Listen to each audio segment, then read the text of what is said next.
বাংলাদেশে very important raw materials issues. একটা industrialist যদি সাস্টেন করতে চায় তাহলে জুয়েল ভাই এটা অবশ্যই তাকে র মেটেরিয়ালসের কস্টিংয়ের উপরে ইভেন কোয়ালিটির উপরে জোর দিতে হয়। তো প্রত্যেকটা ইন্ডাস্ট্রি যেটা মুভ করছে তাদের মেজর র মেটেরিয়ালস আসলে কী লাগে, যেটা ফিডের কস্টকে ভ্যারি করায় সবচেয়ে বেশি। তো ভ্যারি করায় সবচেয়ে বেশি যেটা হয় যে সয়াবিন মিল আর মেইজ মানে ভুট্টা, ভুট্টা সয়াবিন মিল, এই দুইটা মেজর ইনগ্রিডিয়েন্টস বাংলাদেশে বাংলাদেশে যে ইম্পোর্ট হয়। আবার আমাদের যে লোকাল প্রোডাকশন আছে ভুট্টার, সেই ভুট্টার লোকাল প্রোডাকশন যদি আমরা সিনক্রোনাইজ করি, তাহলে আমরা যদি এই মেজর দুইটা আইটেমে সাপ্লাই চেইন থেকে যদি খুব ভালোভাবে কস্ট সেভিংসের জন্য আমরা যদি কাজ করতে পারি, তাহলে ফিডের প্রাইস ডেফিনেটলি আপনার কমে যাবে, ডেফিনেটলি কমে যাবে। বাট আনফর্চুনেটলি আমাদের যেটা হয় যে সিজনালি ইম্প্যাক্ট, আমাদের স্টোরেজ ফ্যাসিলিটি, এগুলার জন্য যদি আমরা সিজনাল ইম্প্যাক্টে যদি স্টোরেজ ফ্যাসিলিটিতে যদি আমরা না রাখতে পারি, তাহলে কি হয়, ইন্ডাস্ট্রিগুলা সাফার করে। যেমন ধরেন কিছু বিগ ইন্ডাস্ট্রি আছে, তারা কিন্তু ঠিকই স্টোর করতে পারে, তাদের এটা পসিবিলিটি আছে যে স্টোর করতে পারে, দে হ্যাভ ক্যাপাসিটি।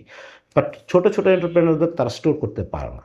তাদের কি হচ্ছে, তারা কিন্তু আলটিমেটলি যখন অফ পিক সিজনে যাচ্ছে বা অফ পিক সিজনে যখন ভুট্টার তাদের রিকোয়ারমেন্ট লাগছে, তখন কিন্তু তারা কিন্তু ভুট্টার রেট অনেক হাই হিসেবে পাচ্ছে।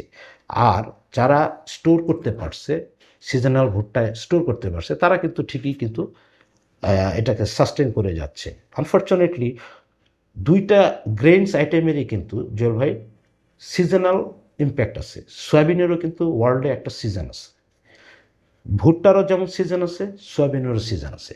আমি পার্সোনালি সাপ্লাই চেইন থেকে যেটা সবসময় মেনটেন করতাম বা আমি চেষ্টা করতাম যে আমার কোম্পানিকে বা ইন্ডাস্ট্রিকে করার জন্য, সাপোর্ট করার জন্য, আমার অনেক শুভাকাঙ্ক্ষী আছে, আমার অনেক ফ্রেন্ড আছে, বন্ধু আছে, যারা আমার কাছ থেকে বলতো যে আমি কি এখন এই মুহূর্তে পারচেস করতে পারি কি না।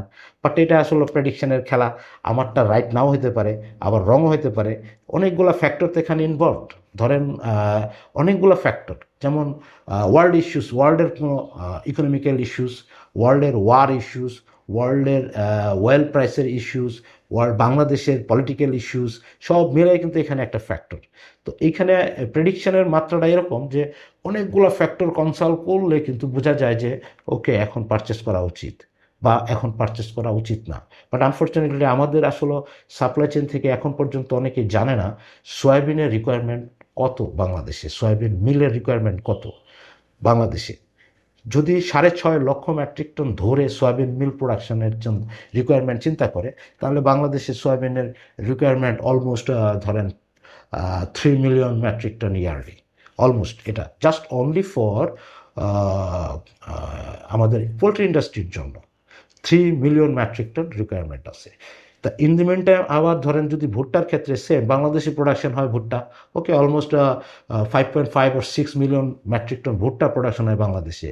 ইন দি মিন টাইম আমাদের রিকোয়ারমেন্ট আছে almost 7 million to more than 7 million metric ton requirement আছে বাংলাদেশে। বাট আনফর্চুনেটলি এই 20 মিলিয়ন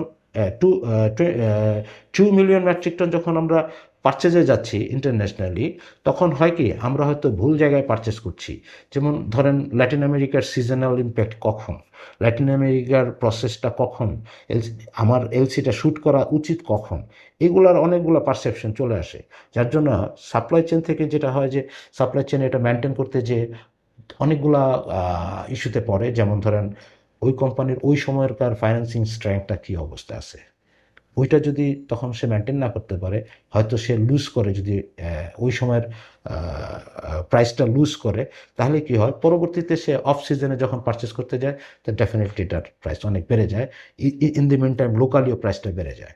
তো আমাদেরকে মেজার করা উচিত যে সিজনাল ইম্প্যাক্টটা কীভাবে করতে হবে সেটা জানা উচিত। আর আমাদের রিকোয়ারমেন্ট একটা ভেরি ইম্পর্ট্যান্ট, অনেকেই জানে না, অনেক সাপ্লাই চেনের থেকে জানে না গ্রস গ্রস বলে ফেলে যে এটা রাখে, এটা লাগে 60%, সবাই জানে আমরা 60% ভুট্টা লাগে আর 30% মতো সয়াবিন লাগে, সবাই জানে। বাট আনফর্চুনেটলি এইখানে যদি আপনি যদি অ্যাসেস করেন তাহলে দেখা যায় যে ভুট্টার সিজনে আমরা ভুট্টা পারচেস করছি, হিউজ পারচেস করছি, কিন্তু ভুট্টার কোয়ালিটি হয়তো এই সিজনে ভালো হলো না। আমরা ভাবি যে সাড়ে সাড়ে 5.5 মিলিয়ন মেট্রিক টন প্রোডাকশন হয়েছে, বাট আনফর্চুনেটলি লোকালি এটা প্রোডাকশন হয় না, তখন এলসিতে চলে যেতে হয়। তো এলসি থেকে এমন হয়েছে যে ইন্ডিয়ান মেজের কোয়ালিটি খুবই ভালো থাকে না, ভালো থাকে তো থাকে না, আর ব্রাজিলেরটা ভালো থাকে, আর্জেন্টিনারটা ভালো থাকে। আমরা তখন আর্জেন্টিনা ব্রাজিলে যখন শ্যুট করতে যাই, in the mean time world ইস্যুতে চাইনিজরা পারচেস যদি স্টার্ট করে তখন আলটিমেটলি ওয়ার্ল্ড প্রাইস বেড়ে যায়। তো আমরা আমাদের সাপ্লাই চেইন থেকে যেটা চিন্তা করা উচিত, বা আমরা সবাই সবসময় যেটা চিন্তা করি, যে যখন সিজনাল ইম্প্যাক্ট আসে ফরওয়ার্ড আমরা বুক করতে পারি কি না। ফরওয়ার্ড হইলে মনে হয় যে লস, কিন্তু আলটিমেটলি এটা লস হয় না। ফরওয়ার্ড মনে হইব যে প্রাইসটা অনেক হাই কিনবাম, বাট আলটিমেটলি এটা হয় না, যেটা চায়নারা করে। চায়নারা ওয়ার্ল্ডে যেটা করে জুয়েল ভাই, আপনি যদি একটু দেখেন, চায়নারা ব্রাজিলের থেকে প্রায় 70% ফরওয়ার্ড পারচেস করে ফেলছিল লাস্ট ইয়ারে। এখন যখন আমরা ব্রাজিলে যাই, আমরা থার্ড ওয়ার্ল্ড থেকে যখন ব্রাজিলে যাই পারচেস করতে, ওই মুহূর্তে দেখা যায় যে অলমোস্ট আমরা প্রাইসের ক্ষেত্রে অলমোস্ট চায়নার থেকে অলমোস্ট কী হলো যে 10 or 20% মোর দিয়ে পারচেস করতে হচ্ছে তখন। বাট ওরা কী করছিল, ওই 70% পারচেসটা ওরা ইয়ারের একদম শুরু হওয়ার আগেই ফরওয়ার্ডলি পারচেস করে নিছে।